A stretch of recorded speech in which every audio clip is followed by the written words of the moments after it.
Hello, hello, everyone. Welcome to yet another Dead Air Time. And tonight we're going to be talking about the Stanley Hotel in Estes Park, Colorado. We were going to do the Bridgewater Triangle tonight, but we're going to skip that for another week, for probably next week. But hello, chat. I see all my favorite people are here. Dawn Marie, Stevie, Dr. Phil, Sassy Pants. Welcome, welcome. And tonight I have my co-hosts with me, Belladonna, dealer of angel dust, and Dean, who is our paranormal instigator on staff. All right. So we're going to start off with just I don't know how many people. No, I forgot to start this over. Spoilers. Spoiler alert. Hang on, I gotta go back. Somebody talk about the Stanley while I fix it. Well, so I I never saw the movie that the Stanley Hotel was famous for, or read the books. I wondered what I was doing here. Toombs told me that I'm here to be a piece of meat, and then she informed me that I am a prostitute. Um, she said, I "You're a did piece of meat. not You're a say prostitute." that. She said you're a prostitute, and I said, oh, okay. So that's what I'm doing here. Yeah. I said you were eye candy. I didn't say you were a prostitute. So take that as you She will. literally said prostitute. She said you're a prostitute, and I I said, okay, I guess. I want to hear the audio footage of that because I'm going to deny it until I hear that. Well, that's perfect because I record all of our conversations. So And illegal. and Dr. Phil says she said prostate dude. I think you heard it wrong. Good one. I like that one. Phil can come up with some pretty good ones. I'm actually in awe of her. She's pretty fantastic when it comes to thinking on her feet. Oh, and Rubicon is here. Hello and welcome. So Dean, where were you today? Were you gonna? yeah, I drove by the Stanley Hotel. I got pretty close. But then there's like a gate you got to go through. And I saw the hotel. I did not go in because I didn't want to go through gates. I have a thing against gates, a phobia, if you will. And so I stayed away from the hotel. But I saw it. I drove past it. I was in Estes Park. And it looked nice. It is. It's beautiful. It's beautiful. That hotel is. I mean, I still remember the first time that I went up to the Rocky Mountain National Park, and you have to go through there, and we got to stop in Estes Park, and they let us get off the bus, and we got to go walk around, and we could stay in the town, or we could walk up the big hill up to the Stanley.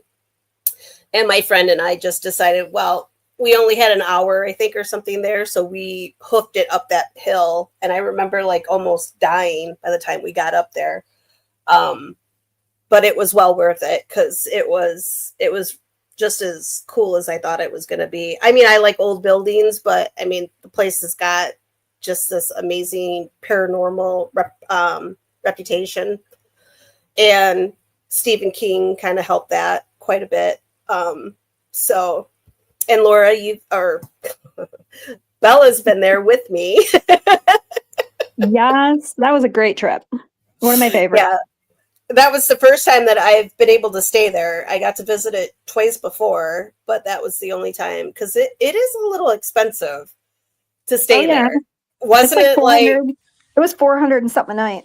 Yeah. Was it 400? Because I was thinking it was like 3 but then I remember we actually stayed in the original hotel part, and I think Mhm. I think we split, because we did split it like we usually do with our Yeah. hotels, and I think it was like $200 a piece. But yeah, it's worth it though if you like old buildings, those old hotels. Um, I mean, it's really worth it. Now they do charge extra, which I don't think this is right, but they do charge extra for the more notorious rooms, the ones that are supposed to be active with paranormal activity, right? So that I think is a little Those run like $600, $700, $800 a night. especially the one that they call the Mhm. King Suite, which we'll be talking about that. Yeah. Yeah, so that one, and those rooms are actually booked out way in advance, like months and months ahead of time. So, but we'll get started. And Dee, did you tell them about the reindeer that you saw today? Yes. Okay. So I saw antlered creatures. I thought they were reindeer. Turns out they are elk.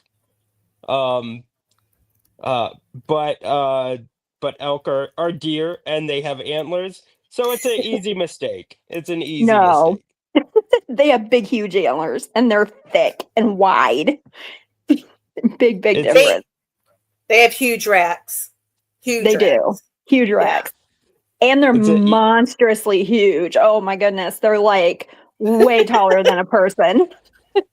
yeah. I've never seen either before, so it's an easy mistake when you've never seen either.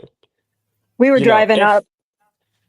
I sorry. was just gonna say we were driving up to the hotel, and when we were looking for parking, and one of the first things we saw was this animal laying on the ground, just sitting there. And I was like, "Oh wow, they got lots of statues over there." And then the damn thing moved. It got up, and scared the shit out of me. Oh my god! yeah, I about jumped about half a mile out of that car. yeah. Bella almost needed to change her pants before we even got to the room. And that was probably the most. V, and the thing is taller than the car. So yeah, I was freaking out. That was fun. Yeah, that was. I still remember that. That was hilarious. Oh my god! And we had my son with us, and he was 10, I think 10 at the time, Yeah. or 11, 10 or 11. I think in the photos that I was looking at, he had his Scotland hat on, and we had either been to Scotland the year before. I think it was the year before, so he was probably 11. Well, we felt safe enough to leave him in the room while we took a ghost tour, which we did. So, but we will get into the ghost tour here in a little bit as we go through the Stanley. But I'm just going to give you a real quick little history. There's a lot. I'm just going to skim over it because we're really doing the paranormal stuff tonight, the ghosty stuff. But so the Stanley Hotel, Estes Park, Colorado. It opened in 1909, and it was built by a gentleman named Freeland Oscar, or F.O. Stanley. And this man invented the Stanley Steamer automobile, and it was a automobile that ran, like it says, on steam. He and his wife came to Estes Park. He had tuberculosis, and at that time they thought it was a curative to be in the fresh mountain air, to be up in the higher altitude, that it was easier on the lungs to breathe up in the upper elevations. And for him, it actually worked.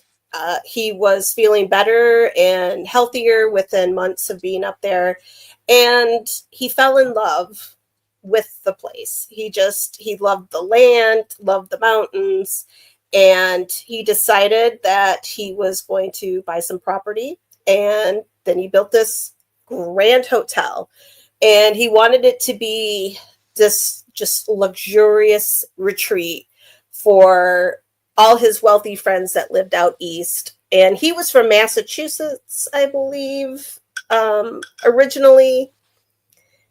And pretty wealthy. I don't think he was like up there like the real heights of like the Astors or Vanderbilts or anything like that, but he wasn't doing bad because like I said, he did invent a car. So I mean, he couldn't have been doing too bad.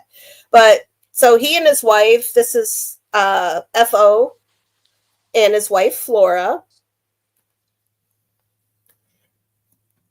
And this is a photo. This is one of the early ones. You can kind of tell by what they're wearing. This is probably the early, probably not too long after it was built. So it hasn't changed a whole lot, as you can tell. At least the building hasn't. And pop up the next one. This is what it looks like. I think this photo, they've done some stuff to the front, but as you can tell, it essentially looks the same. And this is with the mountains in the background. It is absolutely beautiful. Like, I don't think you could pick another place that, like, it's just like right up against these like granite cliffs. And then you've got the mountains with the trees and snow-capped peaks and everything in the background. It's just amazing. And then you come inside and there's this long lobby that stretches out across the front.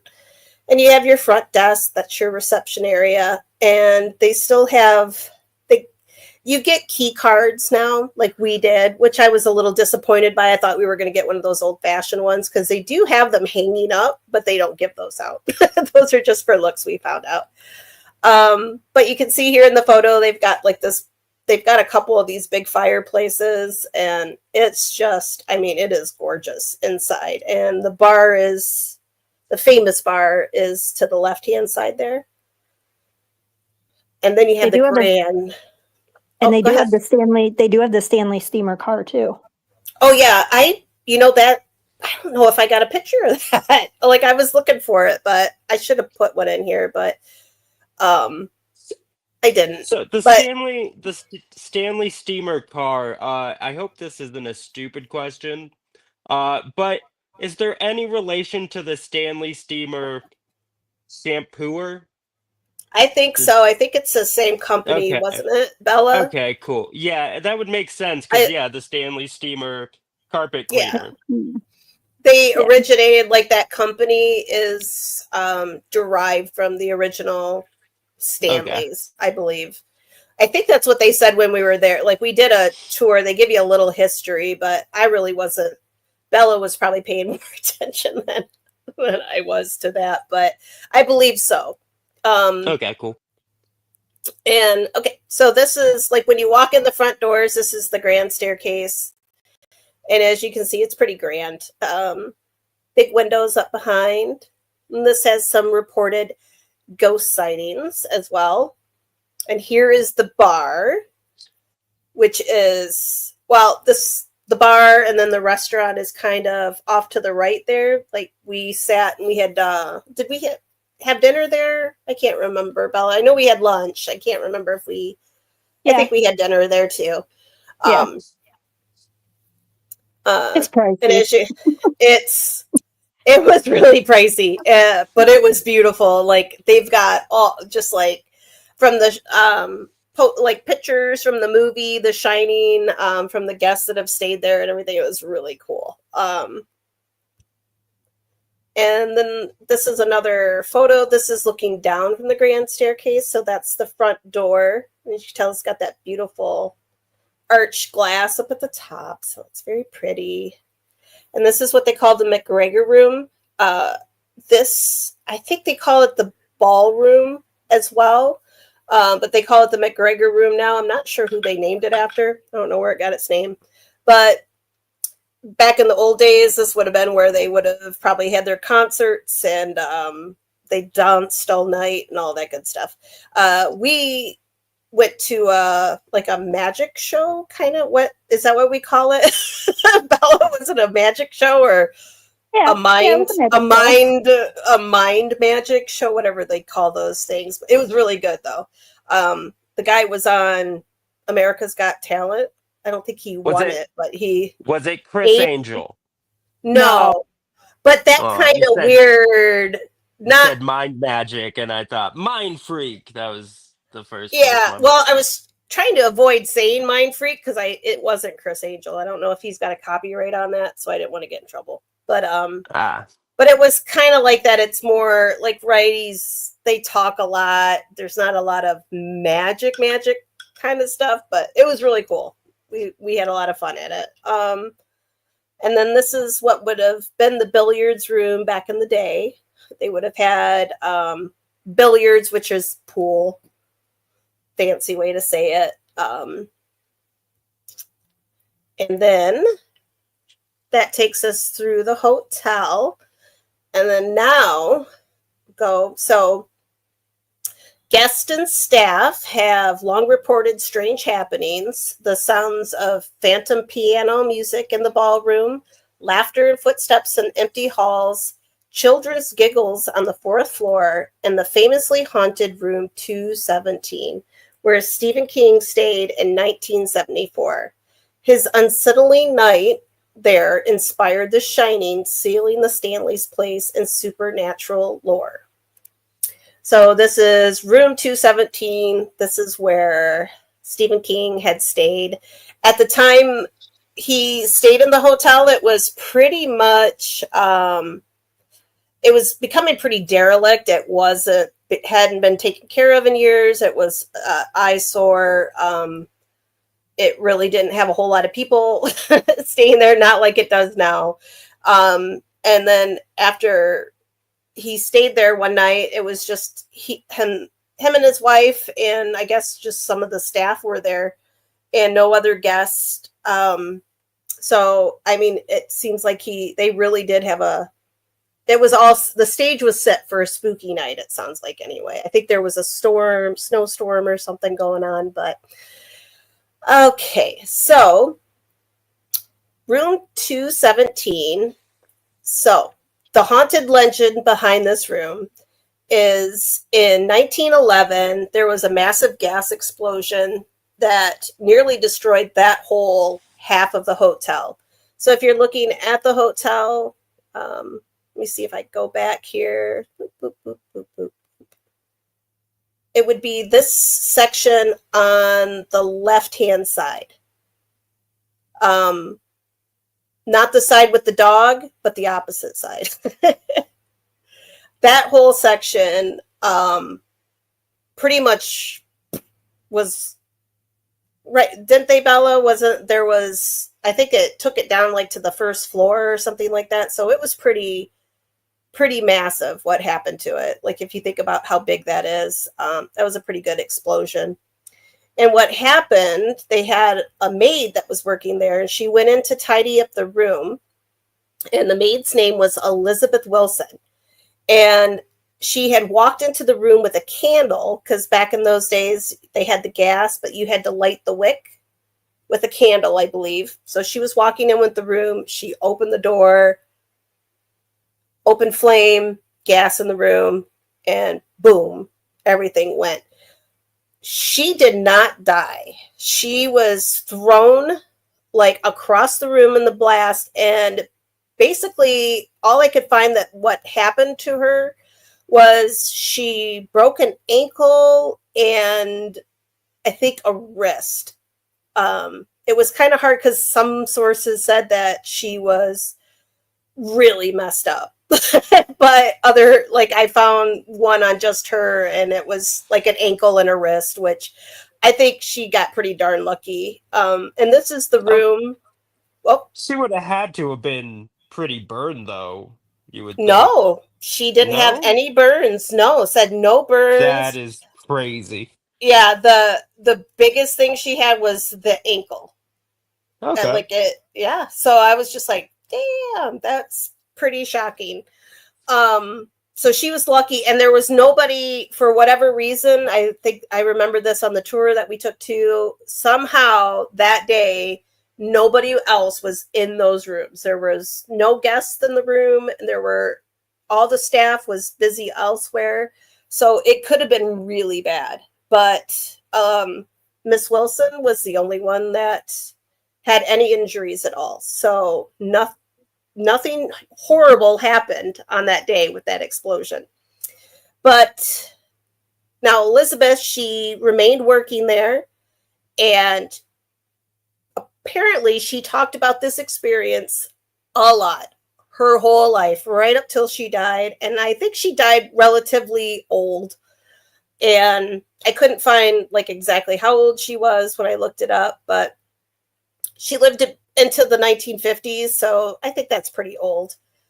But some say she's still there. So even though she died, maybe she came back. I mean, she did tell her story quite frequently.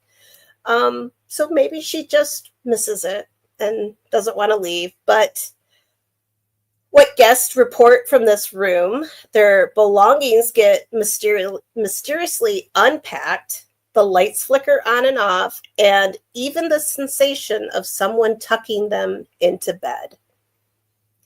And I also read that Miss Wilson does not like it if the people that are staying in the room are not married. So if a man and woman are in the room and they're not married, she will pack the man's belongings up back into his suitcase as a sign that he needs to get out. Which I thought that was kind of cool. I like her. Sounds like the hotel I stayed in Turkey. Judgmental people.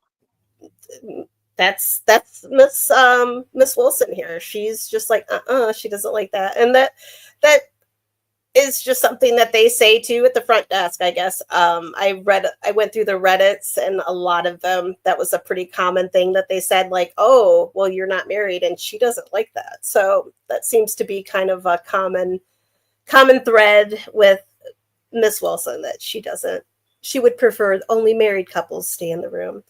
But so in 1974, Stephen King and his wife Tabitha, they checked into room 217. Like I said, the hotel was empty. They were the only ones at dinner that night. And King, Stephen, went to bed, and he had a horrible nightmare. And he had a nightmare that his son was running through the hotel, like down these endless corridors, and he was being chased by a fire hose that came to life. And when he woke up, he was in a sweat. He was tangled up in the sheets and went out to smoke a cigarette. And that's when The Shining started to form in his head. And hopefully everybody knows what The Shining is, except for Dean. If you haven't read it, but it's pretty iconic. So he, that is where he got the, oh, am I echoing here a little bit? No. A little. No? Oh, a little? A little bit. Sorry. Yeah, I can hear a little. I moved my mic a little bit. I think it's the ghost. So room 217 is the most requested room at the Stanley Hotel. And I think it's like sometimes out to like 6 months, booked out 6 months ahead of time. And anyway, so notable ghost, I'm sorry, not guest, at the Stanley. Do I have more? Hang on. I think I got more slides over. This is what the room looks like now, which is a little fancy. But I think they've recently fixed this up, because I've seen other pictures and it didn't look quite this pretty. But the room does come with a complimentary edition of The Shining that you can read while you're there. So they do play into Stephen King Slept Here. They do play into that. Now, even though the idea of the book came to him while he stayed here, this is not where The Shining was filmed. And the outside scenes are not of the Stanley Hotel. Those are of I think the hotel's called the Timberline, and it's in Oregon. And they had to use the Oregon hotel because they were afraid Colorado, because sometimes there's snow, sometimes there's not snow, even in the winter. Like it's not a consistent snowy situation.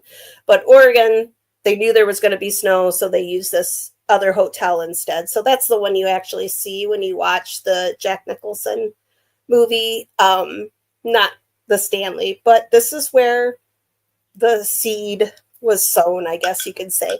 But the miniseries, I think it was in the 90s that they made, that was actually filmed here at the Stanley. So there's that. But let's see, go on. And one fun fact, Jim Carrey actually stayed in this room when he was filming Dumb and Dumber in 94. And he went up to his room and he only lasted a few hours. And in the middle of the night, he got up, packed his stuff, and left. And he has been asked about his stay there many, many times, and he will not talk about it. So what, I don't know what happened. Maybe the maid packed up his things for him, or maybe she tried to tuck him in. I'm not sure, but you could speculate. But I thought that was pretty cool. Say maybe he wasn't married. So. Yeah. I think it was just him staying there, though. I couldn't find anything that said he had anybody, but maybe he did. I don't know. So I thought that was pretty cool. And he's been asked many times in interviews, and he will actually get up and leave if he's pressed for too many questions on the Stanley. But he did end up going and staying at another hotel in the area that night. So. All right. So notable ghosts at the Stanley are, of course, the original owners, F.O. and Flora. And I did look into, because even though people did come up there for the mountain air for tuberculosis back in the day, I read conflicting reports, and then I found out they were not true. It wasn't a tuberculosis hospital, so like one report tried to say that like 1,200 people had died there of tuberculosis, but that's not. F.O. Stanley, the man who built it, he had tuberculosis, but really nobody was coming there to heal from tuberculosis. They weren't there it wasn't a hospital. So there might have been people there that had it, but they would have been wealthy people. And it was, like I said, it was a resort, so not a hospital. No one died there that I could find except for Mrs. Stanley herself. So Flora, who is a ghost that they see and smell quite often. She died there at the hotel in 1939. She had a stroke, and 10 days after the stroke, she passed away in her room. I couldn't find which room was hers. I don't know if they ever told us when we went on a tour, but Mr. Stanley, he passed away a year after her in Newton, Massachusetts. So he didn't die there either. But she's really the only documented death like from that era that I could find.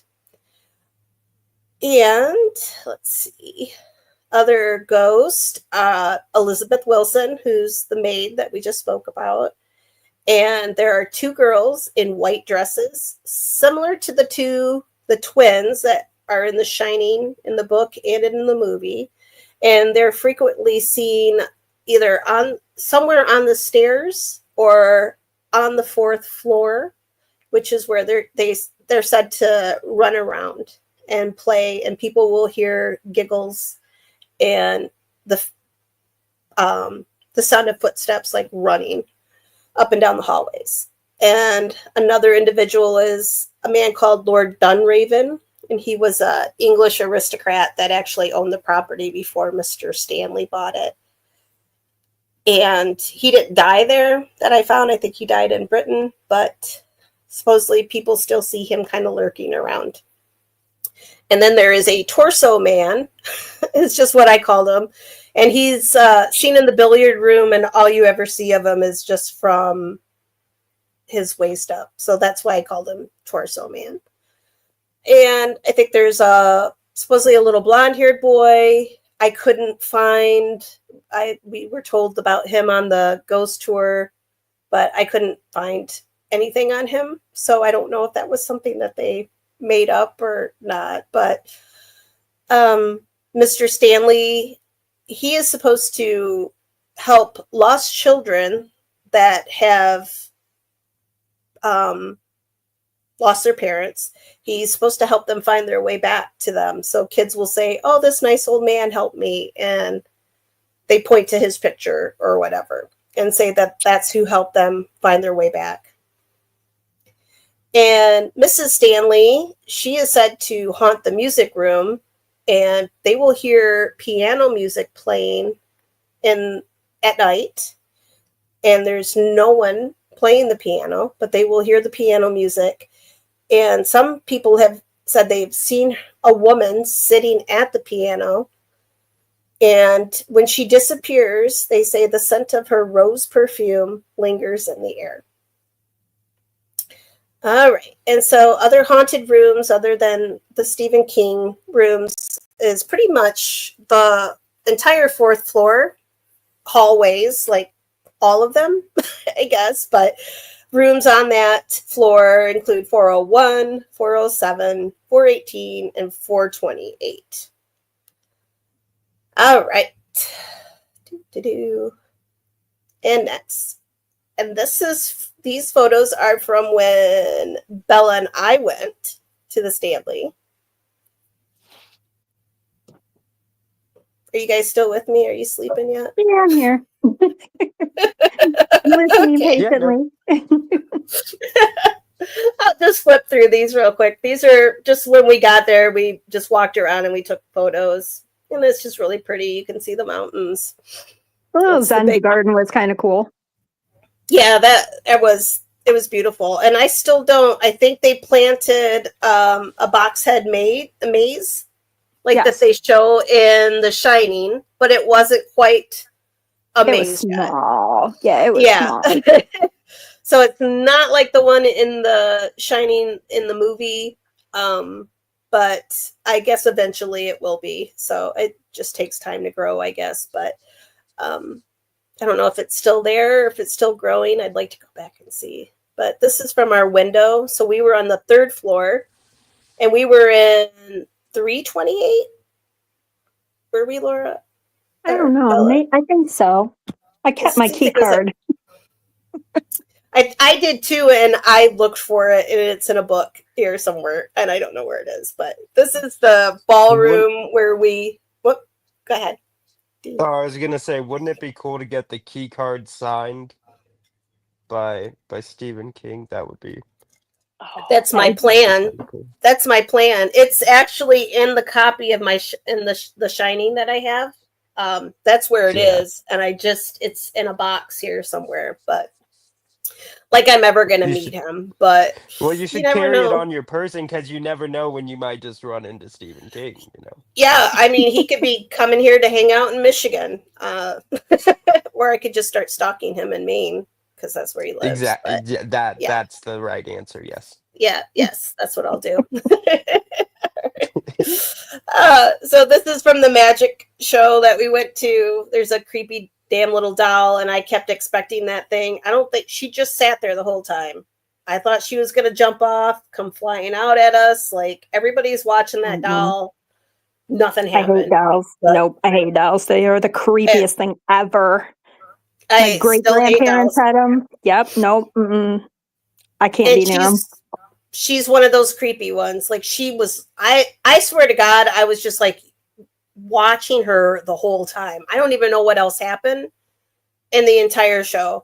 Like, I was just watching that doll because I'm like, if I see her head move, I am out of here. Like, I was going to climb over the top of Bella and everybody else in the row, and I was going to be gone.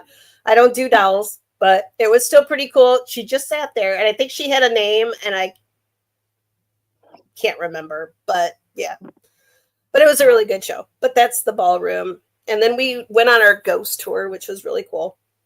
And this is all work and no play makes Jack a dull boy. And if you've read the book, The Shining, that's what that's from. And then this is the Opera House. Yep. I think they call it, right? Yep. Yep. And that's where we were at. It's up on the balcony. Yeah, up here at the top, where you see the little slit, there's actually like there's seating up there, and that is supposed to be a very active area. I can't remember. I think it was Mrs. Stanley is supposed to frequent up there. I think I thought they said they smelled the rose perfume up there as well. Mm-hmm. Is that right, Bella? Is that? Yeah. Did I remember that right? Okay. Yeah. Yep. But it doesn't look very scary with the lights and stuff on, but they did shut the lights off, like dim them, and we were sitting up there in the balcony. It was a little. That's when we started talking about the little boy. Yeah. And this is where the little boy is supposed to appear. And we were looking. We were waiting for him, but he never came out. And yeah, Phyllis, the torso man is what I just called him. It's not that he didn't have anything on from the waist down. You just don't see anything from the waist down. So he's not like a pervert ghost or anything.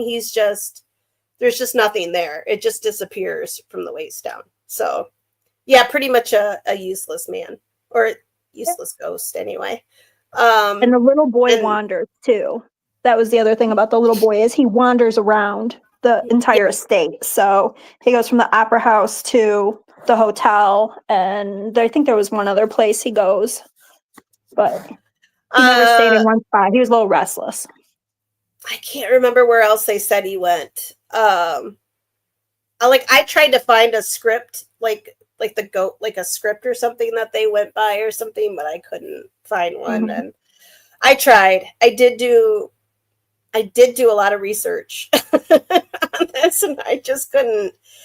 I don't know where some of the stories come from. I was trying to both collect ones that sounded like they were actual stories, and then other ones that were probably just kind of made up by tour guides, because that's where they get their money.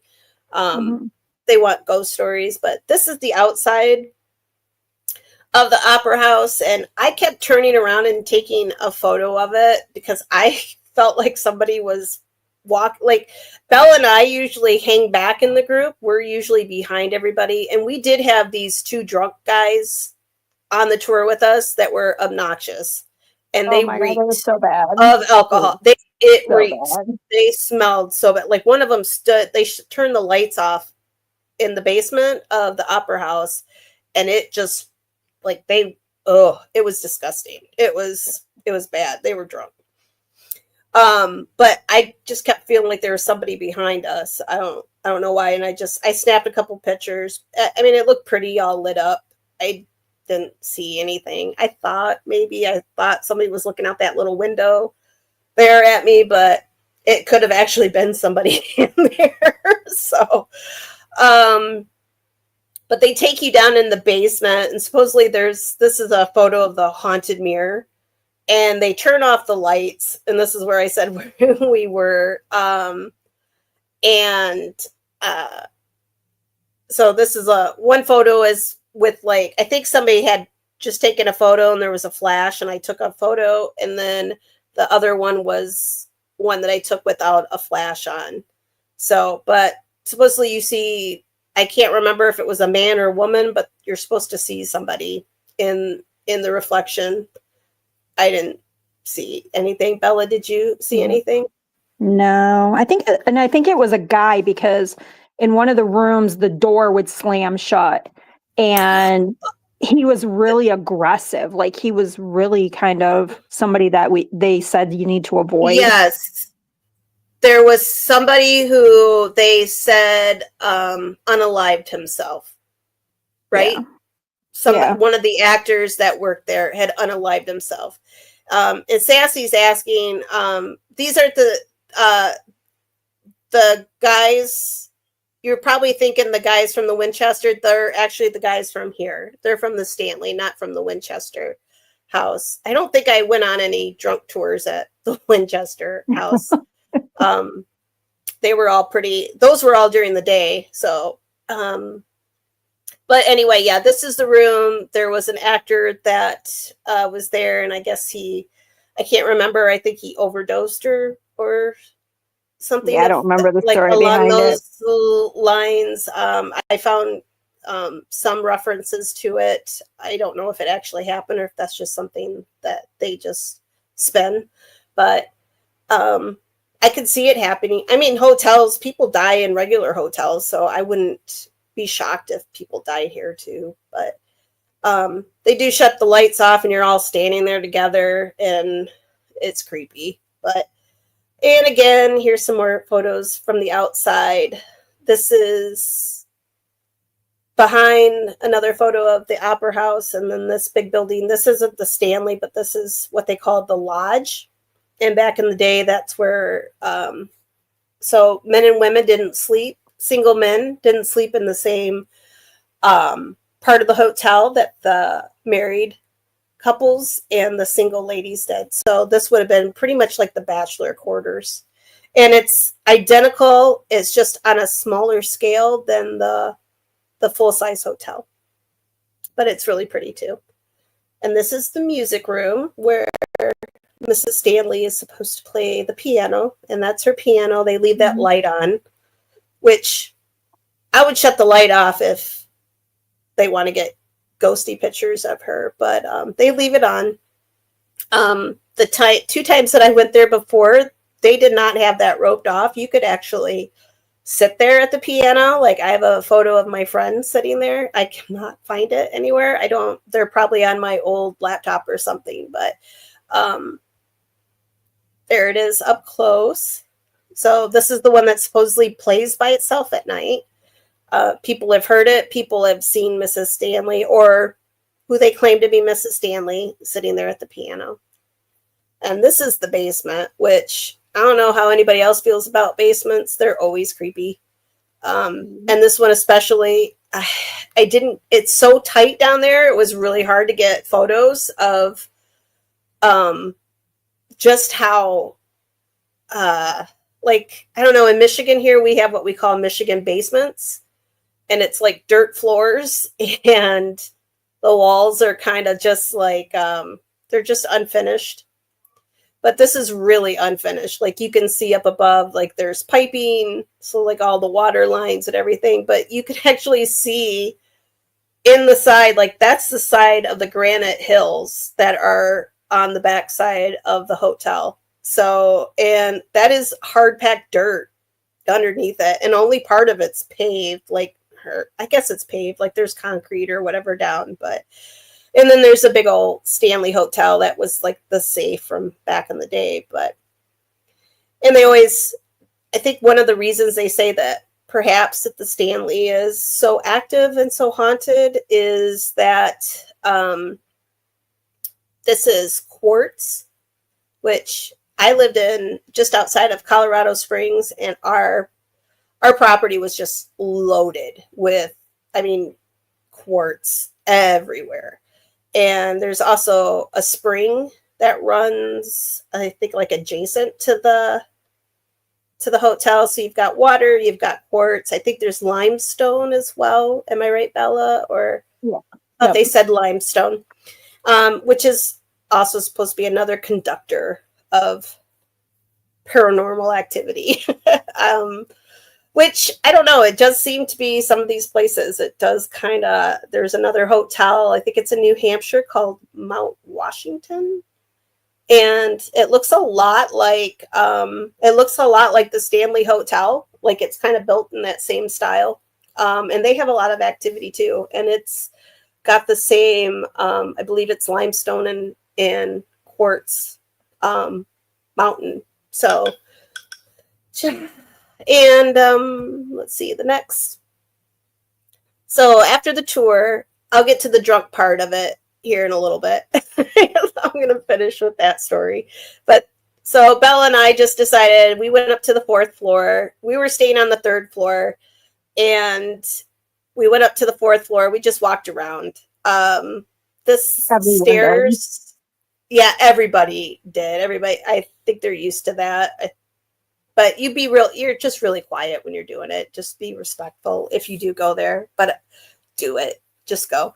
And yeah, Sassy, it is a very steep staircase, but that's what goes up to the cupola on the top of the building, Mhm.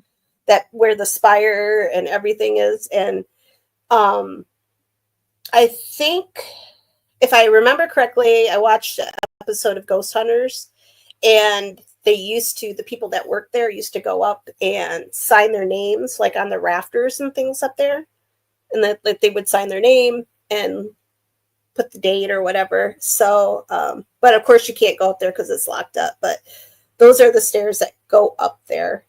And you can see like these hallways I think they just the way they're laid out is very creepy. But you can see here, this is actually the area directly underneath the cupola, which I hope I am saying right. And there's a better photo of it. So it's right over the main staircase. And more staircases. And it's so easy to get turned around in there. It's crazy, but it is so pretty. And this is one. So people bring candy, and people leave suckers. At this time we were there, and this was up on the 4th floor. They left M&Ms, and this is supposedly for the little girls that like to run up and down the hallway. And I don't know if they were coming back to see if these were gone. We didn't eat them because I'm not falling for that trick, leaving candy out for me. But Dean would probably. I Would was you just eat? about to say. It's Those chocolate. M&Ms would have been gone immediately. Yeah.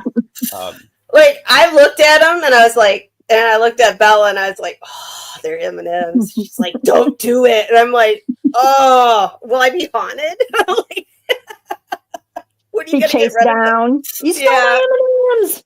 Wake up in the morning and like there's a little ghost girl like, you ate my candy. So, and the photo right next to it is, so that's my red head on the one side, and that's Bella's head on the other.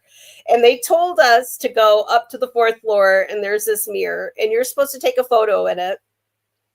And apparently, you're supposed to see somebody standing in the mirror.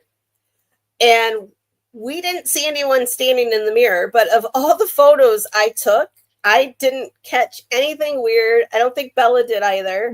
No. Nothing weird, no anomalies or whatever. No, I mean, yeah, orbs, but those are not ghosts to me. And we can argue about that on some other day, but I don't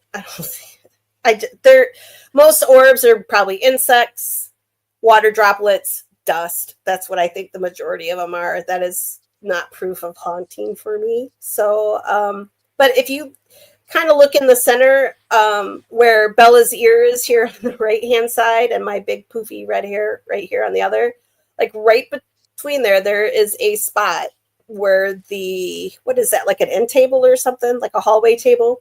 Yeah. And I have no clue what that is. It is only in this photo.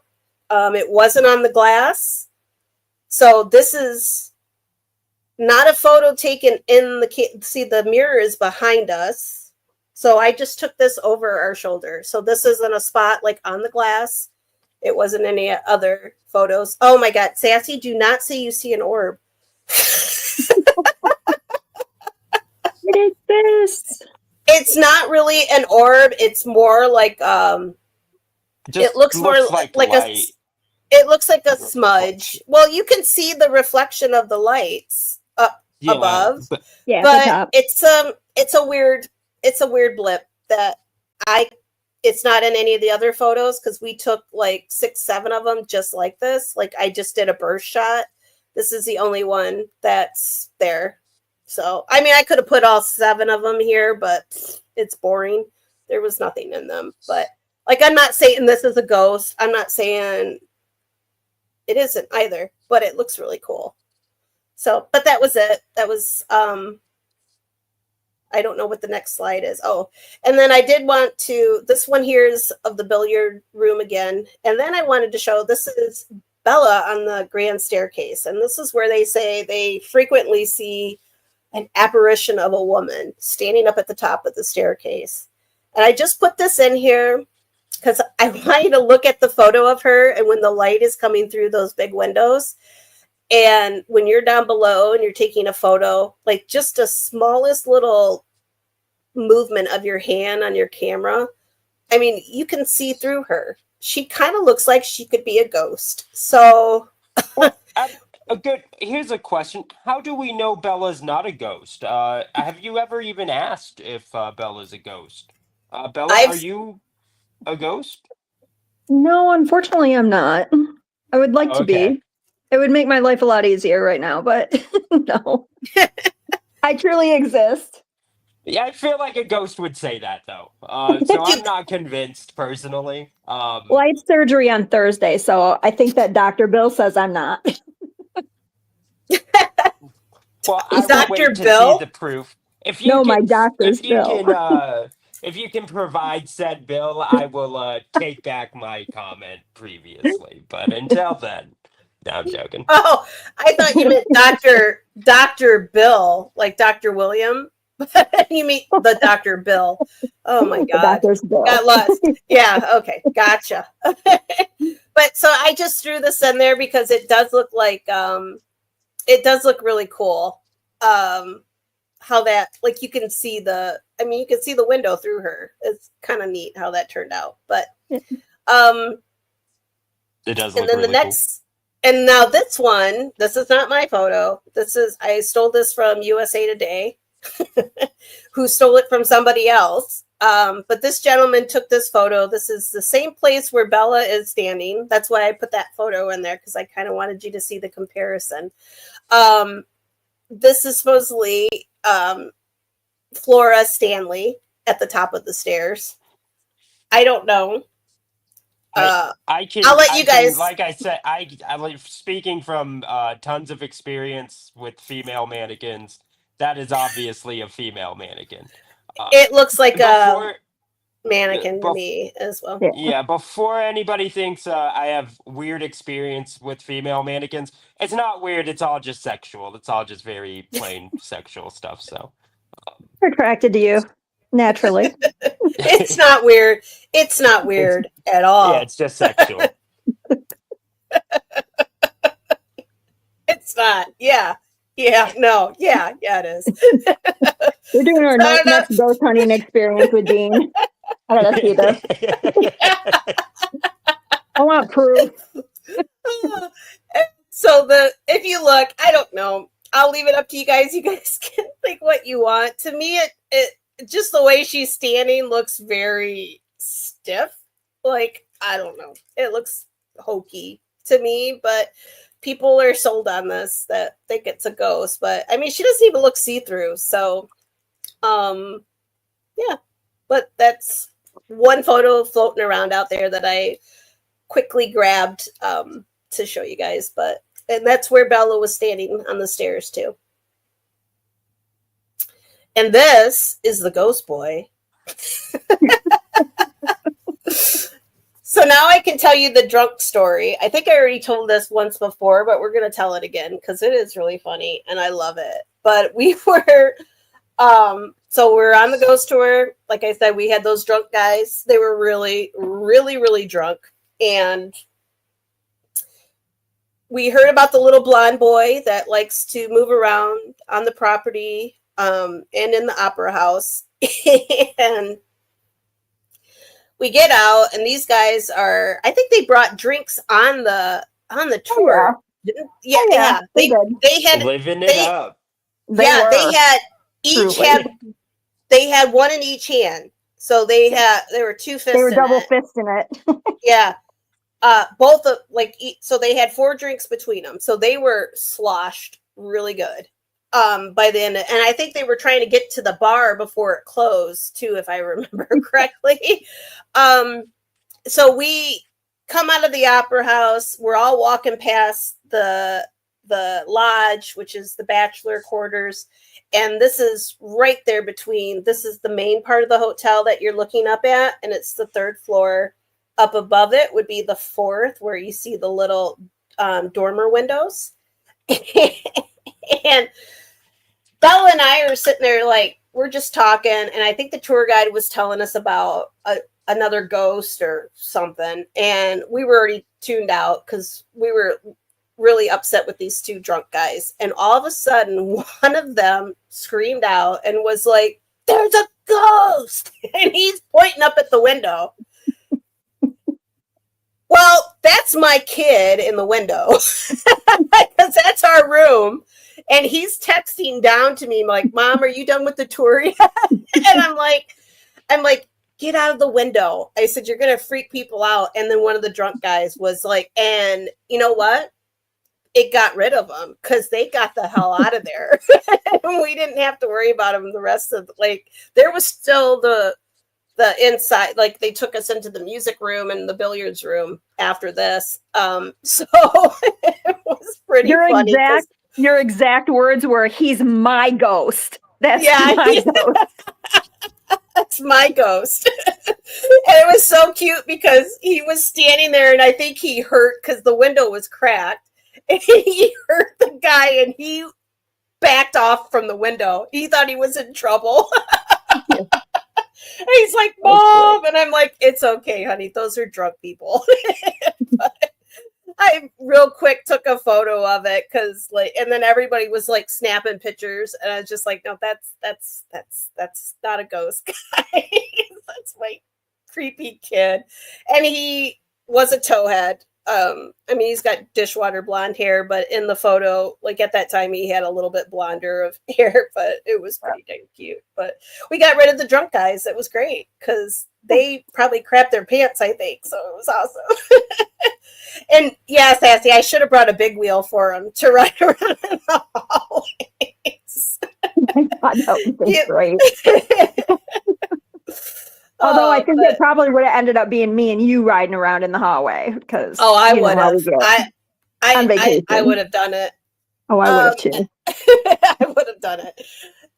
So then I was looking for some Reddit articles on it, and a lot of the same things. You know, I wanted some of the good ones, and most of them were like just people with photos that there's a smudge or something in the photo. And I already had my smudge photo, so I wasn't going to bring any more of those to you guys. Because if you guys want to go look, there's actually a subreddit called Stephen King, and it's got a lot of these things, these postings from people who have been to the Stanley or who are going to the Stanley. So if you want to go there and check it out, I'll put it into the description after the show, and so you guys can find it, or I'll post it in the community post too. So they're worth a look at. Some of the pictures were pretty good, but I don't want to say they're ghost.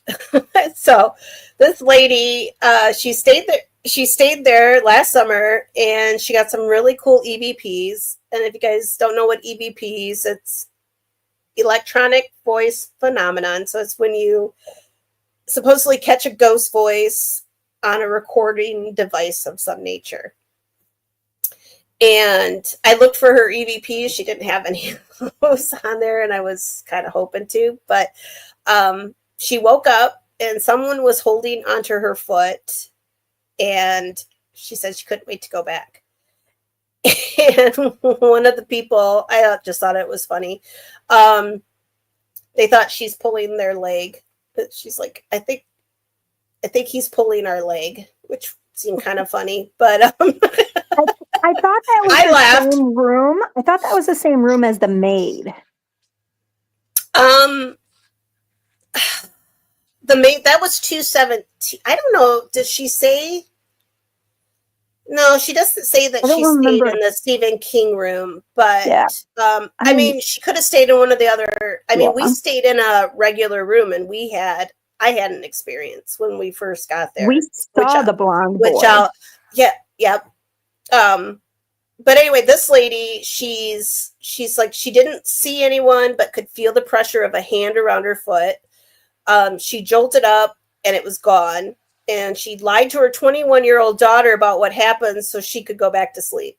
And she was already freaked out. I'm assuming that her daughter was already freaked out. And her daughter wanted to sleep with the TV on and the light on, which I think we went to sleep with the TV on too, because we'll talk about, yeah, my kid got a little freaked out too. So anyway, this lady here, she had an ex who was head of the room service. And now I remember our tour guide telling us there were a lot of stories from the people who actually worked there. Just strange. So this one I wanted to include because it reminded me of those stories that we heard from the tour guide, who was really good. We had a really good tour guide. I can't remember his name. And definitely do it at night. Oh, do the last one, and don't do it drunk, please. Well, have a cocktail, but don't be slosh like these two. Unless you're they kind of ruined it. Yeah, especially with the steak when they shut the light off in that little room and you're like, whoa. Anyway, okay. So she had an ex who was the head of the room service, and she had the one story, and I accidentally clicked it. So as she says, this was in the late 80s, and he didn't really like to talk about it, like what really happened. But he felt, let me see. Sometimes the grammar on these and stuff is a little, so I'm just going to kind of paraphrase. She says that she does know that often room service got calls from rooms that weren't occupied. They had an old school switchboard system and swore they had conversations with voices on the line. There were rooms that servers refused to go to, so he would have to. And other servers often talked about a woman. She doesn't think she's connected to a specific room, but she wore a long black dress and a large hat, and she would often be seen on the stairs and seemingly turn a corner, then no one would be there. He swore he saw her in the piano room, main floor in the front, one day when it was busy and full of people. There was also an employee floor, which I think that's the 4th floor now. That used to be all employees. I think. I thought that's what they said, but now it's guest rooms. But you could stay there, live there. This guy did live there for a very short amount of time, but then he refused to live there anymore. And then he swore that there was another building outside of the main hotel that was actually a worse place to go than the hotel itself. And he said they used it for banquet storage. And I think he's talking about what is referred to as the old carriage house. I think they have a fried chicken place in it now, like a little restaurant kind of deal. But that was supposed to be it was the storage place for the hotel. So that's where a lot of spooky things happen. I guess people get chased out of there, had things thrown at them. Along those lines, I was looking for the stories from that, and I couldn't find any really, but I've seen it on the ghost shows like Ghost Adventures, Ghost Hunters. They've been to the Stanley, obviously. They've found ghosts, but it was really cool. Like I said, now though, it's not a carriage house anymore. They've converted it, so I don't know how haunted the fried chicken place is, but just the fact that it's a fried chicken place just kind of makes me giggle. But we had heard from the tour guide that their employees back in the day that there were rooms that were shut off for restoration or for revamping, and they would get calls they would have those, what is it, kind of like the Downton Abbey style, they would have call buttons, they would push a button and they would have, the staff would have to go up to see what it was about, and they would get there and it would be a room that was locked up, Like there's nobody, no guests in that room, nobody's staying there, but they'd get up there and somebody's pushing the call buttons. People would order food, obviously, from what this gentleman said. So yet another fun ghost experience from the Stanley. So should I tell them about ours real quick, Bella? Is this where I should? Uh-oh. Did I lose you? No, I'm on mute. Oh, okay. Yeah, go ahead. So when we first got to our room, so we were, I think it was 328 was our room, which is directly below one of the haunted rooms, because 428 was right above us, the floor above. And I don't know how good ghosts are at telling like how aware they are of space, but so we were in 328. Bella and my son are out. We had two beds. My kid and I were in one, and Bella had the other one. My kid was sitting on the bed with his tablet, and Bella was over on the other bed doing something. What were you? I think you were playing with your camera. Unpacking. Yeah. And I went to the bathroom, and I'm a little claustrophobic, so when I go in, I left it cracked. And I know this, it's weird, but Bella and I have traveled everywhere together, so it's not a weird thing for her. She's used to it. We know we're in there, and it's fine. Like, I wasn't doing anything stinky, but I was sitting there, and I had my phone. I was playing on my phone, and I look up, and I saw a blonde-haired kid, like, dash in, and, like, I could see him, like, the door partly open, where it was, I had left it partly open, and I was sitting behind the door on the toilet. And I saw the head and the body, and then it went back out. Like it was just a split second, like somebody popped in and looked at me and then went back out. And I thought it was my kid. And I was like, Aiden, like, don't be a little pervert or whatever it was. And Bella's in the other room. She's like, what? And I'm like, Aiden. She's like, he's sitting here on the bed with his tablet. And I'm like, okay. And I quickly got up, like I was finished, and got up, and I walked out, and he was sitting there. And I know I saw what I saw. Like it was, I wasn't half asleep. I wasn't anything like that. And this was like 2:00 in the afternoon. So, and it was before we'd even gone on the tour. We knew nothing about that at that time. Didn't even know about the blonde-haired boy or anything. And we didn't learn about that till later that night when we were on the tour. Yeah. And he does, like they said, he does like to pop in and out of places. Like he doesn't have one area that he sticks to. But yeah, I did. I did not appreciate that much because I was in the bathroom of all places, but it really was I was a little mad at my kid, like, hey, I'm on the toilet. Come on. And, you know, your aunt's with us. Like, let's not, don't be a weirdo in front of her. So, like, I was serious. I thought there was somebody there. So he was sitting there. He was not, my kid was not the pervert. It was a ghost pervert. So for once Aiden was innocent. Yeah, for once he was not guilty.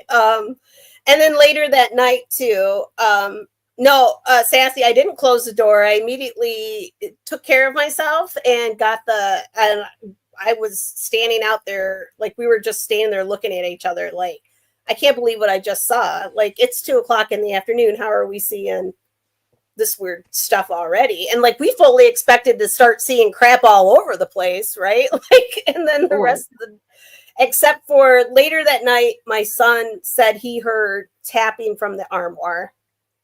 And because there was a big armoire to hang your clothes in, and he thought something was tapping. That could have just been a kid's imagination, right? Because he did hear us talk about the ghost and stuff, so it could have just been him. But he did want us to. We went to sleep with the TV on, and I think it was on when we woke up too.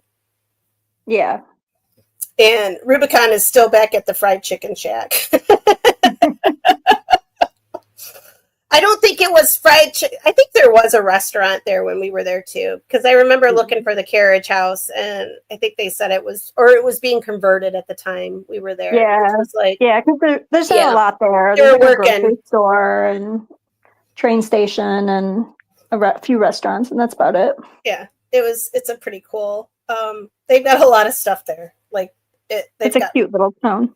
Yeah. Okay.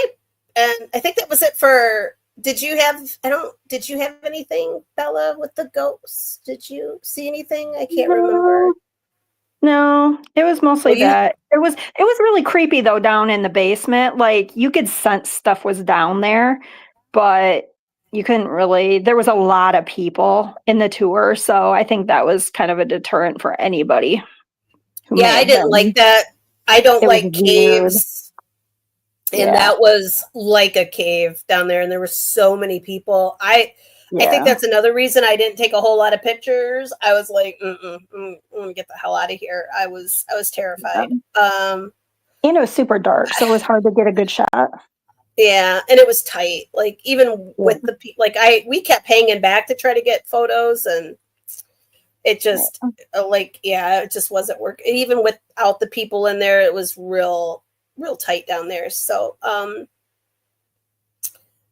let's see. So this is my favorite thing that I found out about the Stanley, and I heard about this guy when I was living in Colorado because it was a big stink going on up in this town. So I want to tell you guys about the frozen dead guy that now lives at the Stanley Hotel. And it's not Jack Nicholson. All right, I've got it written out here. Let's see. So this is, I'm hoping I say this right because it's Norwegian. I hope I'm going to say this right. This gentleman's name is BREDO MORSTØL, and I hope I'm saying it right. Or known affectionately and a little morbidly as Grandpa BREDO. He died in Norway in 1989, but his grandson decided that instead of burying his grandpa, he was going to take his body and have it shipped across the Atlantic Ocean and have it cryogenically preserved. But instead, for decades, because he died in 89, for decades, he kept his grandpa on dry ice in a tough shed in Nederland, Colorado, which is about, I think it's like 30 miles from Estes Park. And here, let me show you guys. So the people of Nederland did not, when they, like, some people knew about it and other people didn't, but they would talk about, there's a frozen dead guy up on this hill, and he was in this little shed that they would bring dry ice up to it. That was how they were keeping him frozen. I think he was like in a little coffin type situation, like a little box, and I think there was like a freezer. I'll show you the photo of it here in a second. And once the town got wind, there was a whole lot of stink going on. Like there was a big lawsuit, all this stuff. But sadly for the town, Grandpa BREDO was grandfathered in because they made this rule that you could not keep a dead body. There was no rule that you couldn't have a dead body on your property before.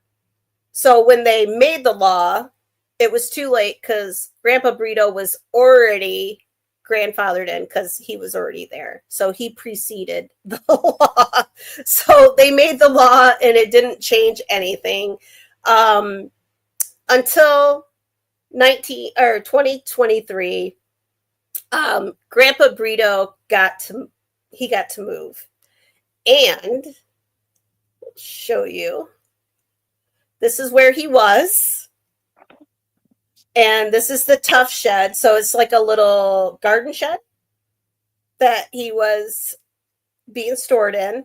And I don't know, this looks like maybe like, I thought it would look like a freezer at first, but I think it's just a wooden box or chest. But then you can see that's Grandpa in that box in the center, and there's dry ice all around him. And then they're hauling. Sassy wants to know if that's Dean's box. Yeah, I do have a similar box. That's kind of disgusting. Yeah, Um, that's creepy. yeah. I gotta agree on that one. It's so Although- cool. It's so Although cool. I do want to say that if I die, I hope somebody cryogenically freezes me and keeps me in a shed. It is still creepy and gross, but that's kind of my life. A lot of creepy and grossness. So I hope somebody does the Walt Disney treatment to me too. If you want, Dean, I can put you in my. I have a shed. Well, I Do have you a have, barn.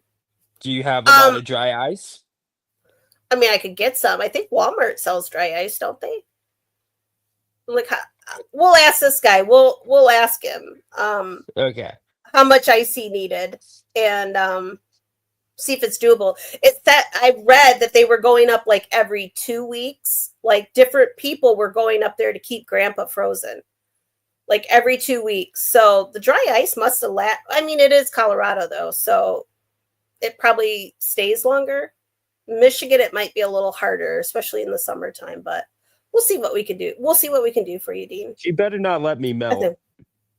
I don't want you to melt either. I don't need anything stinky, but around here, I already got enough stinky stuff here. But there's the tough shed, and these are the gentlemen that are taking possession of Grandpa. And they're from I'll back up a little bit. So in 2023, Grandpa BREDO got to move to the Stanley Hotel. And at the Stanley, they had an old ice house. And the owner at the time thought it would be really cool to bring a frozen dead guy, because Jack Nicholson in the movie at the end of The Shining, he freezes to death. And he thought it would be cool to have another frozen guy come live at the Stanley. Wow. So, Did you yeah. just ruin the end of The Shining? I haven't even seen it. Spoilers. I haven't either. Come on. If you haven't seen it by now, I am not sorry. But I'll let you know though, the book doesn't end the same, if that helps you. So read the book You first. know I can't read. I gotta teach you how to read now too. I mean, like, I gotta keep your body in a dry ice. Gosh. The only reason he can do this is because there's pictures of everything. Yeah. The little icons. All he has to do is look at it. Like, oh, microphone, talk. Insensitive. So these guys came along. They've made the first international cryonics museum that's at the Stanley now. And Grandpa is now frozen properly. If you look at the bottom photo, that's they put you in a sleeping bag type situation, Dean. So you're gonna have to pick out your sleeping bag. No, Okay. Grandpa was Grandpa naked in that picture? Because it looked weird. Yeah, it looked I like don't he was. I know. thought I saw a sensor bar on the crotch area. I don't want to know. Don't want to see old dude junk. Well, more old dude junk for me. But they put you in this. It looks like what we use to deep fry turkeys. But it's whatever, liquid nitrogen, right? So they put you in this like sleeping bag situation, and you go head first into this turkey fryer filled with nitrogen. And now he's frozen properly, so he doesn't need the dry ice anymore. So he is like Walt Disney now. And there he is at the Stanley Hotel. So he is inside that little case. Where's that at? It- That's at the Stanley. He wasn't there when we were No, there. I know, but like But where? this is, Was that downstairs? no, this is what used to be the old ice house, and I'm not sure where it was located. Like, but they've revamped it. So I mean, look how pretty it looks, right? Like it's all nice, but there's a dead guy in that. I think he's in that one. Yeah, because he's behind that glass. So yeah. And so this is the funnest part. And we are all going here. I want one big class field trip because we are going to Frozen Dead Guy Days in Estes Park. We're going. This is a thing? This isn't just a thing, girl. This is like the event of a lifetime, apparently. Now they used to take place in Netherland, Colorado, the Frozen Dead Guy days, but they've since Grandpa moved to the Stanley, now in Estes Park is where they have the Frozen Dead Guy days. And they have coffin races. They have what they call the polar plunge. Yeah, we're gonna get a coffin. We are gonna be the winning team.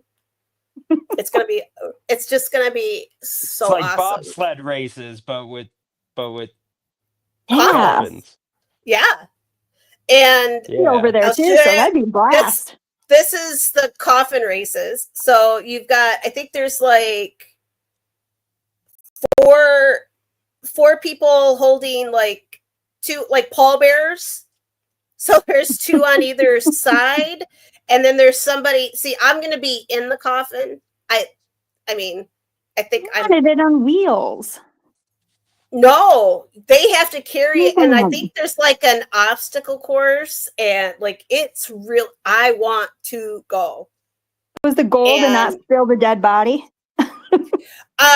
Yeah, I think the goal is to cross the finish line with the body still in there, and the person in there is supposed to be pretty much dead, so you're not supposed to be helping. I think you could probably cheer though. I don't know why you couldn't cheer, but they have all different like one of these. They're like the Smurfs or something on the one side. They have all different costumes and stuff. They all dress up. They have a theme for their and like Rubicon, it's like soapbox cars, right? Like they'll have a theme or whatever, and it's just the same for these coffin races too. It looks like so much freaking fun. This is during March, so it's kind of hit or miss how bad it's going to be up in the mountains, but it's over St. Patrick's weekend, so there's a lot of boozing going on, which I mean, I'm there for. That would be fun, but it looks like, and I think I think there are broken bones that happen because of this, because it doesn't look like it's a very easy race. Like I said, it looks like there's an obstacle course involved. But there's a ball. Look at them. They're all so happy. And this is in the Opera House. If you look, you can see the background there. That is where we were. So yeah, and it's so, and they say it's kind of a cross. There's people that come dressed as Vikings, and there's people that come dressed like the undead and like the Monster Mash. So it's, yeah, they've got kind of a mix, but it looks like a hell of a lot of fun. And I think we should all have one big class field trip and meet there for St. Patty's Day this next year. And this must be the Lord and Lady of of the ball. And I think they're gorgeous. Like, I'm already planning my costume, so everybody get on it. But so that is the Frozen Dead guy that lives at the Stanley, and I think he's so cool. I think I can share. Let me share if you guys want to. Hang on. I think I could just add this. Oh, hang on. I'm going to remove that one. Yeah. See, alcohol is involved. For some. It's St. Patrick's Day. So, like I said, they all have different little, like a theme for their outfit or for their race, right? Here's the gallery. So I just thought I'd pop this up real quick for you guys because they got a DJ.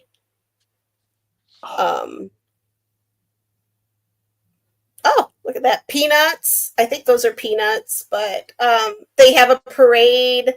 I mean, she's having fun, or he is. There's one of the coffins.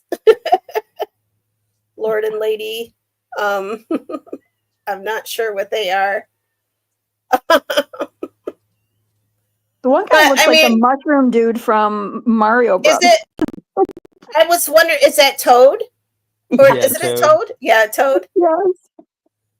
I mean, they just look like. I mean, her dress is awesome. Yeah, that's a party. Look at that. Oh yeah. Those are reindeer.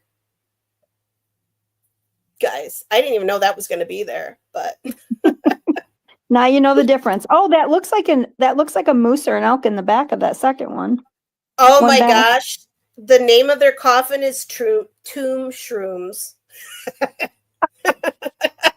Those are oh my God, I love it. Oh, I love these people. These are my people. And these are the ice spiders.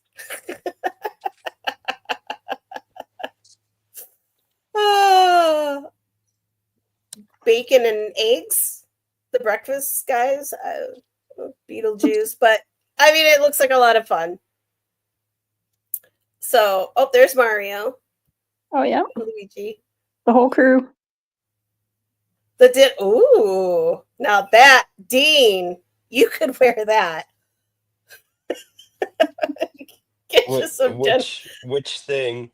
The denim, the little short shorts with the denim overalls. That's my regular outfit. I don't see what the deal is. Yeah.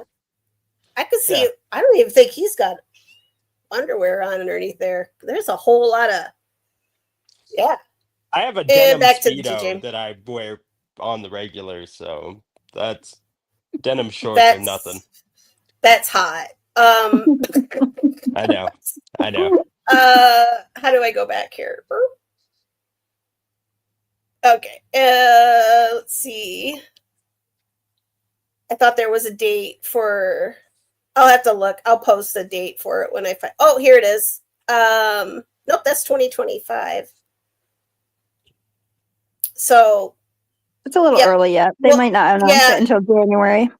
Yeah, maybe not. So we'll have to keep an eye out for it. But I think, oh my God, I want to go. Like, I want this poster. Like, I could put this in my room. It seems like there's probably a lot of smoking of things going on there as well. It's legal. It's legal in Colorado. So it's probably, they probably are. So, all right. So that's all I've got for the Stanley. Hopefully it was entertaining for you guys. I had a lot of fun, especially when I found about the Frozen Dead. I'd heard about the Frozen Dead guy days up in Netherland, and I wanted to go because I heard about the coffin races, and I never got up there because, unfortunately, when I lived in Colorado, I'd had several surgeries that kind of kept me. They kind of kept me from going a lot of places. So I never got to go there. So I will go back for this. I mean, it would be worth it. I think that's our next big trip, Bella. Yeah, for sure. That'd be awesome. And Ruby's in. So, and Sassy, there we go. See, I think we'll just we could all just road trip out from Michigan. Oh, yeah. Hell yeah. Oh, road trip? Trip? Man, I don't know, man. I don't know if I want to drive that. That's a long ass drive from here. It feels it's probably more tame than the Harley Rendezvous. I don't know. This looks pretty. I mean, I've seen photos from Sturgis. This looks pretty. I mean, these guys look like they're having a lot of fun.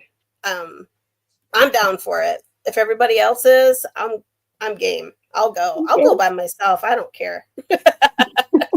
All right. So I didn't do any trivia for tonight because we're probably getting really, we are going way over tonight. But I did put some extra would you rathers because I had a little too much fun with these. But I have a would you rather. I okay. feel like Go it's ahead. appropriate. Would you rather have a ghost hold your feet, like a ghost with a foot fetish, or a ghost press its nose on your back?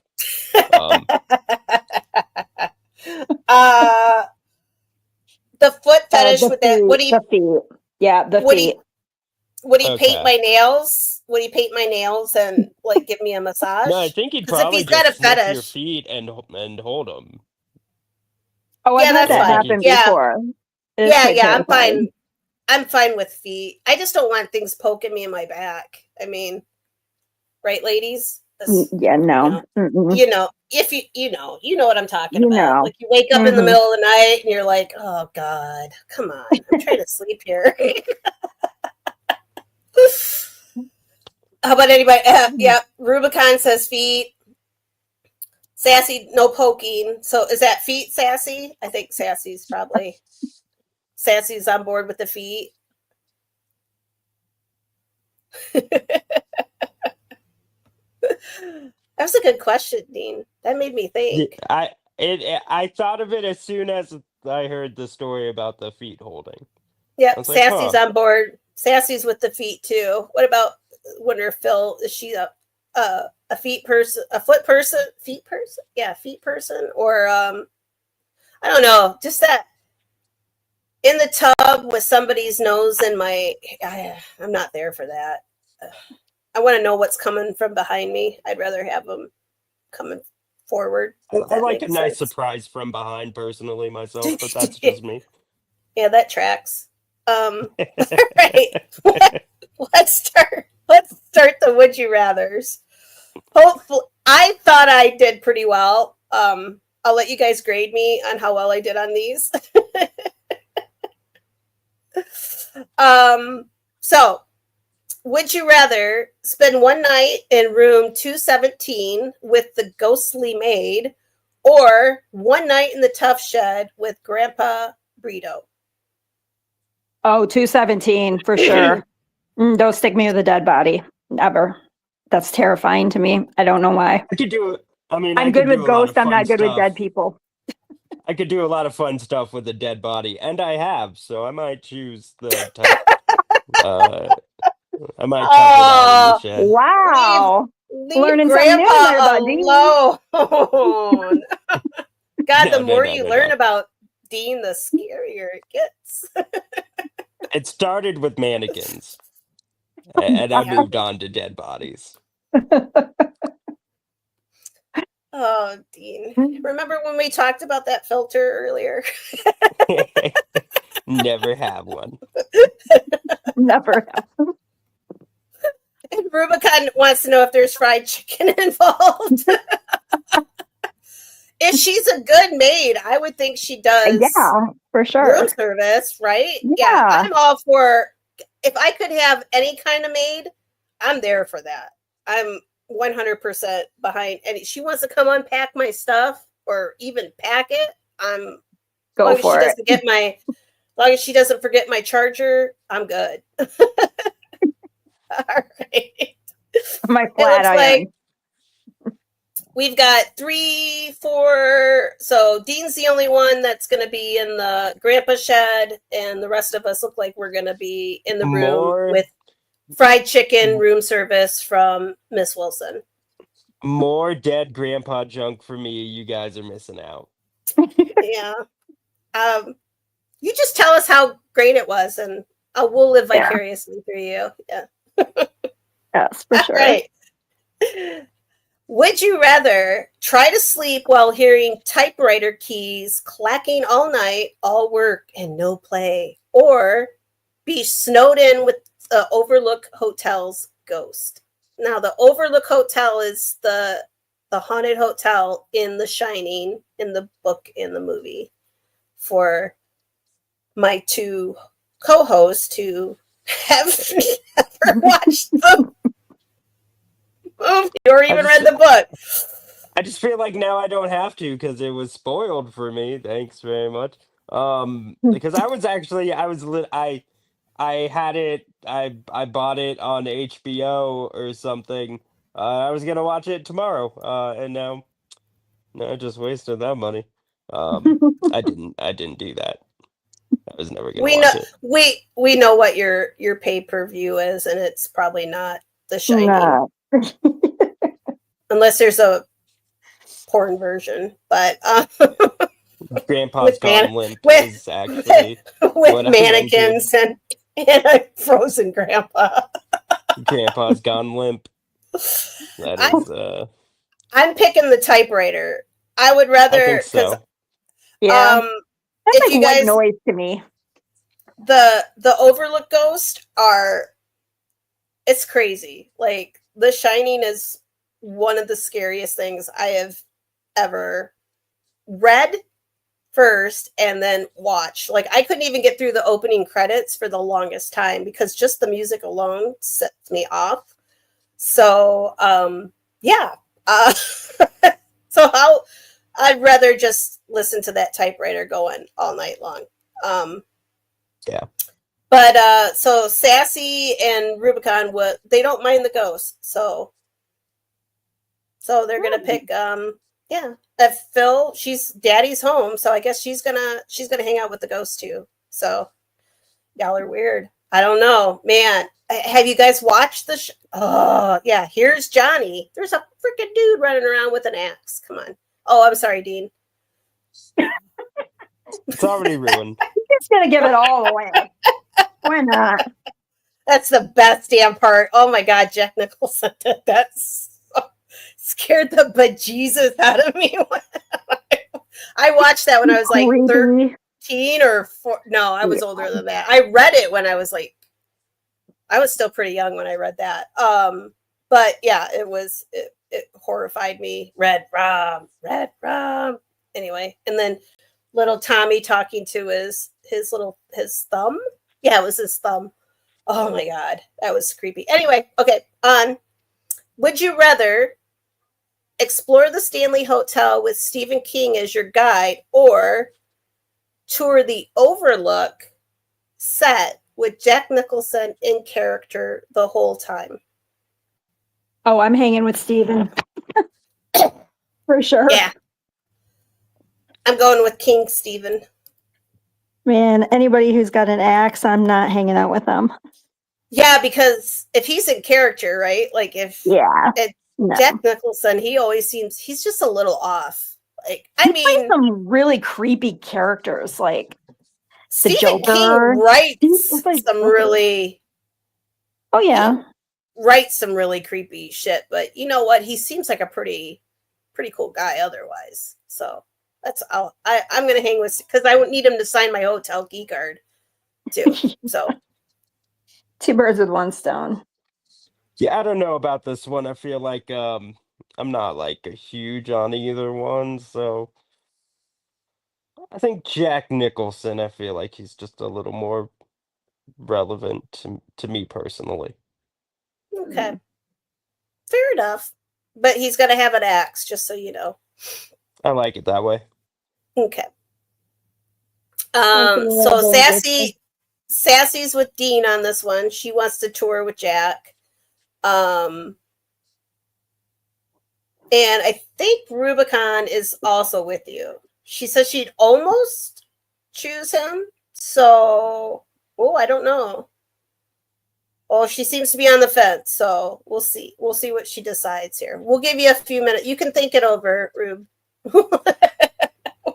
We'll come back to it.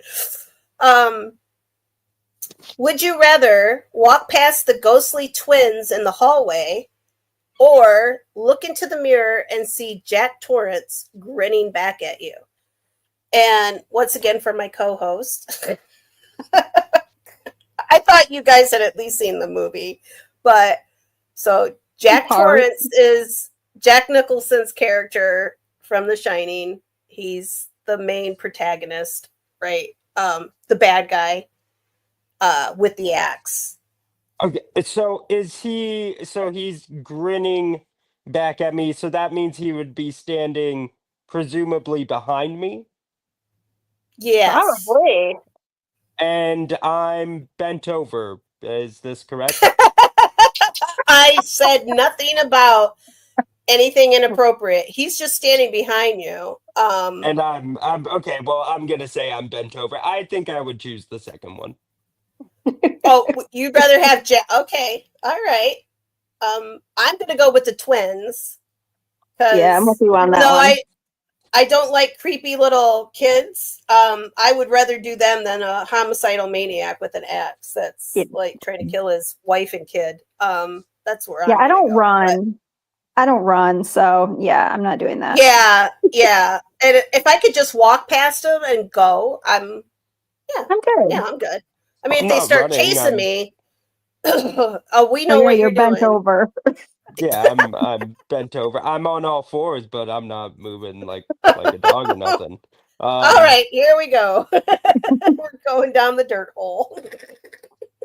Down deep. Oh, he's going down the dirt hole, I think is more correct, but Wow. And yeah, and I'm gonna get out of this for us. We're way out in left field right now. Ruby and Sassy agree. Mirrors are freaking creepy. Like that is my biggest fear. Like I'm washing my face and I open my eyes and look in the mirror. Like that part in those horror movies Oh freak yeah. me the hell out. Like I hate that. Like when right? Like she goes to wash her face and then she looks in the mirror and there's a freaking ghost there, right? Like a monster or something behind her. It's like, nope, I'm out. Mm-hmm. Yeah. So Rubicon, like you'd come unglued. And I would, like, if there was somebody, I'd lose my car. And it doesn't even have to be Jack Nicholson. It could be anybody. If they just materialize behind me, I'm not going to be as willing as Dean. I'm just probably have a fucking heart attack. Couldn't do it. So the twins, right? That seems mostly everybody besides Dean. Dean, I don't know. You're not coming out on the no, I'm right not coming side out on on these. top. I'm coming out on bottom. Yeah, we know where you're bending over. All right. Would you rather be trapped in the Stanley's concert hall where ghostly music plays, or in the Overlook's gold ballroom where the party never ends? And I'm totally where the party never ends. Yeah, I'm with that Every one time. too. Yeah. Every time. Yeah, because even though it's really creepy, it's really cool too. Like they're having a good time. So I'm in the ballroom too. You're not homicidal when you're having a good time. Oh no, these people, I mean, they probably are, I mean, they're ghosts. They can't get tired, right? Like if you're just partying all. But yeah, to be trapped in the concert hall though, you'd be alive. So, and I couldn't do that. Like especially trapped by myself in there, I'd be like, nah. All right, ballroom. Looks like we got. I don't know, Rubicon. I don't think Dean's going to protect us unless he might just sacrifice himself for us. Why don't we? Balls. So we're all in the balls room. All right. Would you rather share a drink at the Stanley bar with Lloyd the bartender, who's a character from the book and the movie, guys? He's really creepy. Or share a drink. Oops, typo. With Grandpa BREDO when he thaws out. Freebie bartender.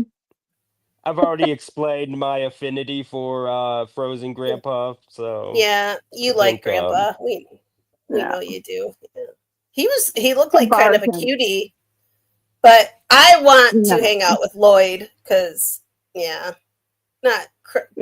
was already crusty when he died. He's probably not gonna be any less crusty when they thaw him out.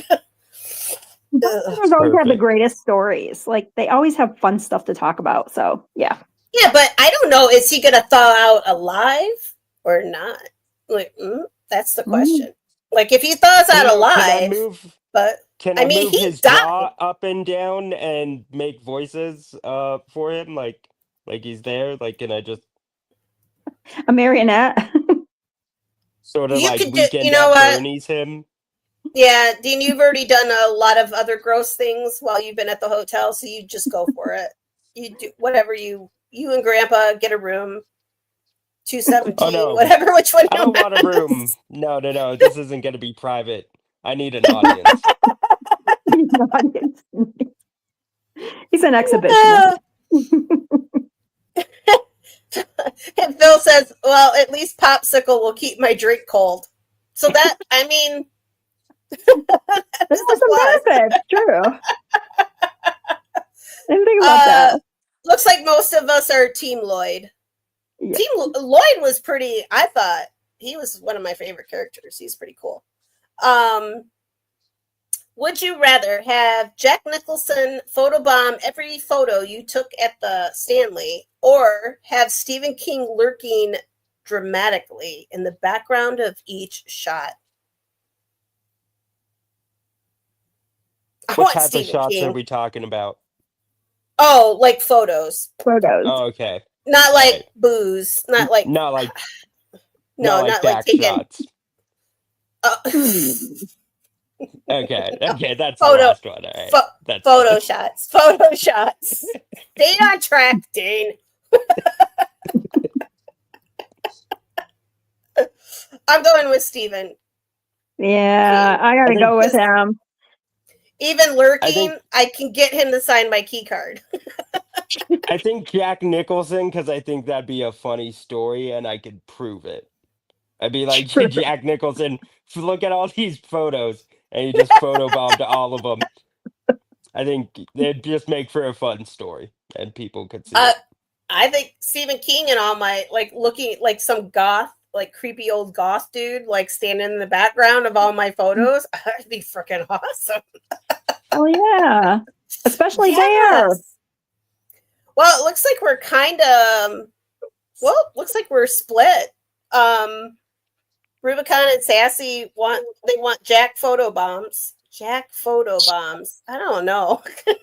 That sounds weird. I think I'm just making that sound weird. That it's probably not. Stephen King is creepy like Stephen Hawking. No, he's not that creepy. Stephen King is cool. He's cool, man. All right. Would you rather ride Danny's tricycle through the Stanley's hallways, or drive the hotel shuttle bus around Estes Park shouting "Red Rum" at the tourists? I want to do both. I know. They should have bicycles on that floor. That would be the best ever. I want to see those little strikes. People. Oh. I would get in my Jeep and just drive around the park and be like, I think we might have did that when we were there. I can't remember. I think we did. Oh, seems like that was kind of a common thing that we were screaming. But I'm going to drive the hotel shuttle because I think that would just be, I'm shuttle bus driver. That's my pick. I don't know. Yeah, I'm not really sure. This probably the shuttle bus. Yeah, I could see Dean driving the shuttle bus. Yeah, I like the shuttle bus because it reminds me of when we were in San Francisco, or when we were in, there, or when we went to Napa. Yeah, the trolley, the wine trolley. Yeah, that was. Yeah. Oh my god, that was. Those were fun. So yeah, trolley buses are fun.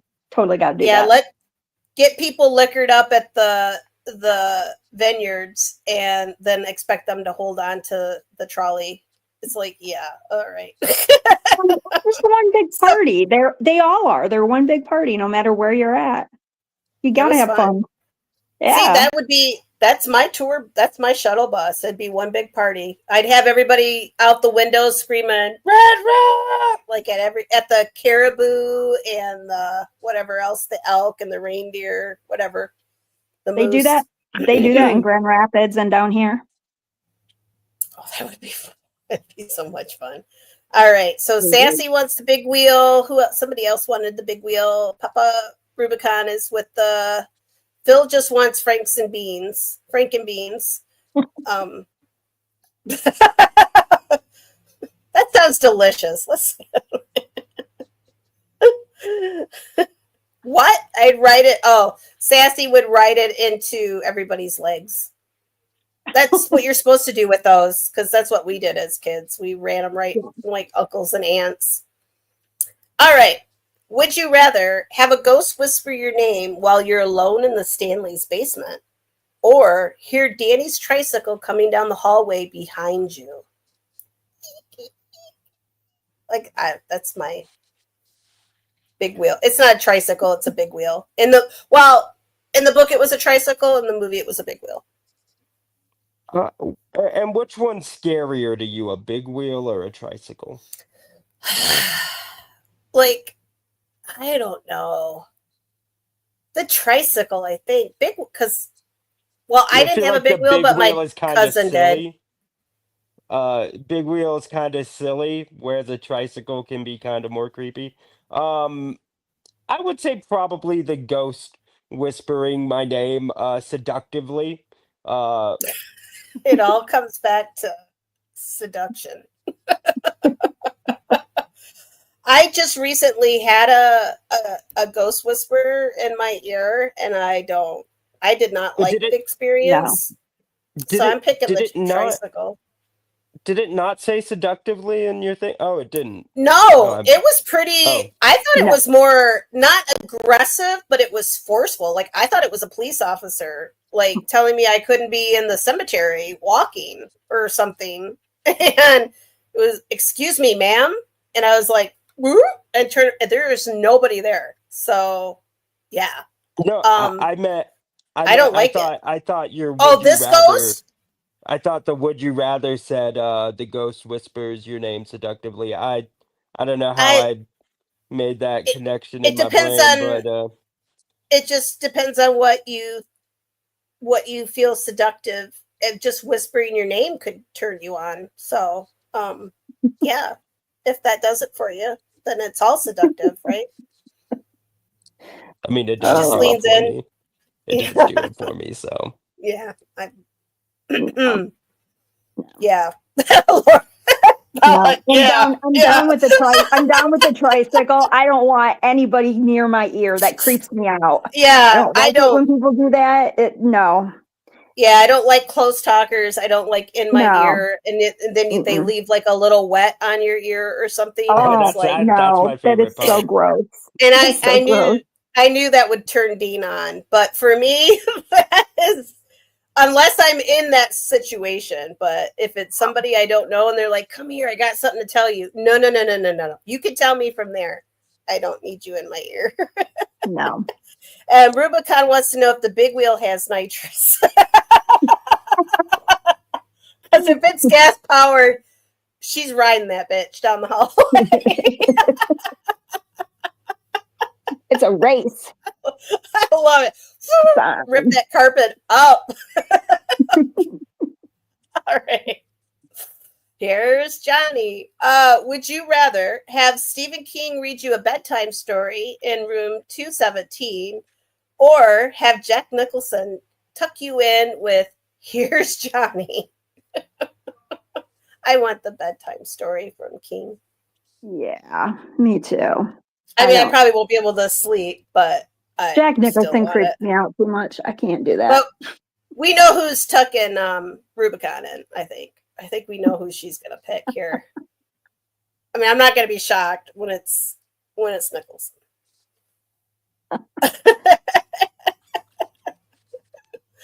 All right.